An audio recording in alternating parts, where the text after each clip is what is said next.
Truckers have said companies failing have done it to themselves. Are they right, or do they have it all wrong? In a recent video uploaded by Mutha Trucker News, it was said that the reason companies are failing is because of illegal drivers. This truck driver basically said in the email that he is blaming B1 drivers, foreign illegal drivers from foreign countries coming into the States that are basically lowering the freight rates, and that's why we are in an economy that we are now. The drivers is a part of the blame. I would say majority of the blame is the companies. Shall we begin?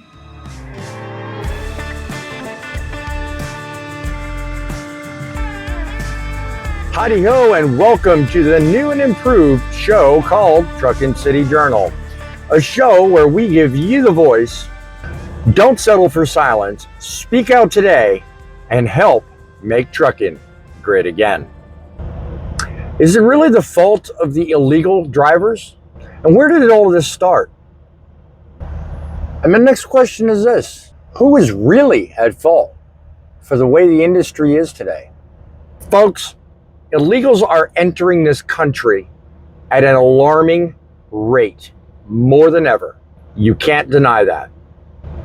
And there are those that think that because that's true, they're all becoming truckers. Well, tonight we're going to get into some issues that matter most to you, but I want to make sure we understand what they are. What I've tried doing today hopefully sticks with you. I've asked some really tough questions. I'm not placing blame, just giving you information, giving you my opinion, but stop and ask yourself now, what have I done to help improve the industry? What can we as truckers do together to make things better? It's easy to blame illegals. It's easy to blame people that have no power and no effect. The future of this industry isn't just in the hands of the companies that do wrong or the government that claims they've got the answer. It's in your hands too. We're taking on a topic that's had some widespread misinformation bantered about. It goes on every day at truck stop and over CB radio airwaves, and it's debated online on forums like Discourse and Reddit ad nauseum. Now, before we go any further, let's get one thing straight. When we talk about illegal drivers, it's important to separate fact from fiction. You know, there are a lot of illegally undocumented people. So let's get that right off the table. Anyone that's undocumented entering this country will find it next to impossible to get a company to support them and allow them to drive a commercial motor vehicle. And they become the focus of most people's angst when involved in accidents, given issues, steal loads, what have you. That's very commonplace. But here's the kicker. While there are drivers out there that are skirting the law, can we really say that this small fraction of drivers out of an industry as large as the millions we have in it today are really the ones responsible for bringing down this industry? And now, what of the undocumented or illegal workers? While it's difficult to obtain exact numbers as to how many that is, there are a lot of them out there. And it's pretty easy to see why, coming from a nation whose dollar value goes a lot further than the American dollar does, it's easy to see where the attraction is. For example, $100 would be seen as almost 600 in other countries. So now I have to ask, is it our industry's fault, or is it the policies at play that dictate exchange rates? They are just utilizing a tool that exists, i.e. our economy, i.e. our exchange rate, i.e. our dollar, to facilitate a dream they can't pursue. There's only one country that has the American dream. You're living in it. Do you fault them? I personally don't.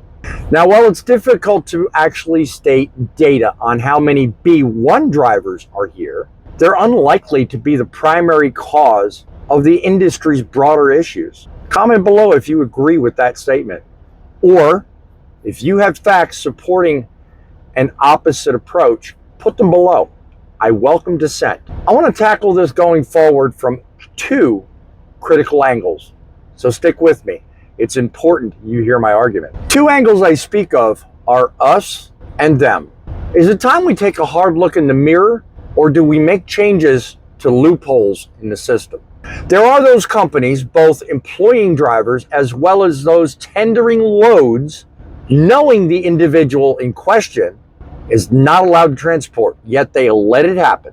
So in that case, is it the driver at fault, or is it the company? Comment below, tell me what you think. What should be done about this?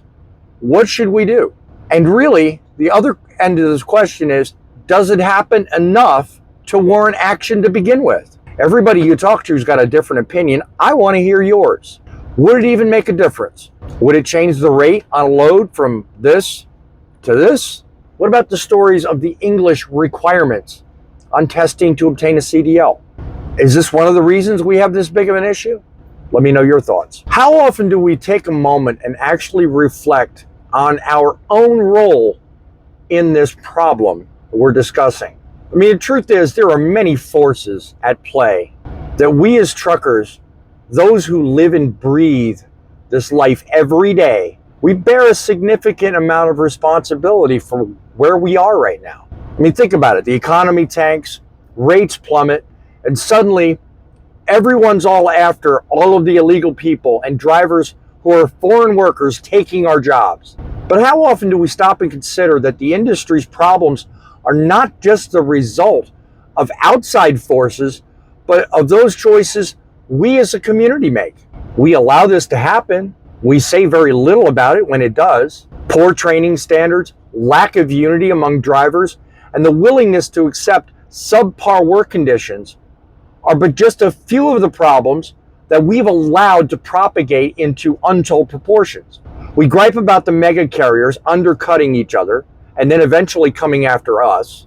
But how many of us have agreed to drive for those rates to start with, just to keep the wheels rolling? We take subpar conditions. We accept less than ideal. We criticize the lack of respect on the road, but at the same time, we're sitting here disrespecting others and ourselves at the same time.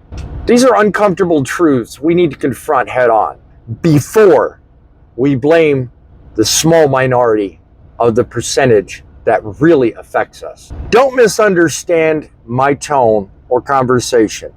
I am not advocating for illegals to enter in our country and take over our jobs. I am, however, on the side of common sense. How often do we see people being given the minimal amount of training, handed the keys to a truck and said, go do the job, only to go out there, do something stupid, get involved in an accident, and then we sit there and turn around and blame them? Or do we blame the companies that actually push this activity around the industry? See, it's easy to sit there and complain. It's easy to gripe and be negative. But how often do we actually take a stand and do something about it? How many of us have actually chosen to be silent when faced with adversity? If we want change, we have to stand up for that change and be the ones to demand it happen, not just from the companies we work for, but from ourselves as well. The problems facing this industry are not those from external forces. The problems facing this industry are those problems we don't stand up to. They're also the result of choices that we as a community have made together. It's time we stop pointing fingers at everybody and actually start looking in the mirror. Only by taking responsibility for our own actions can we have any hope of making the changes necessary to save our industry. Get more involved. Start today. Subscribe to my channel. Leave your comment. Let us know what you think of this story and the industry looking forward. And that is how discussions are had, like the one coming up on our next Frontline show. Make the right choice. It's up to you in the end. And remember, trucks make the deliveries, but you make the difference. Till the next show, keep it between the lines, keep it safe on the road, and by all means, keep it rolling.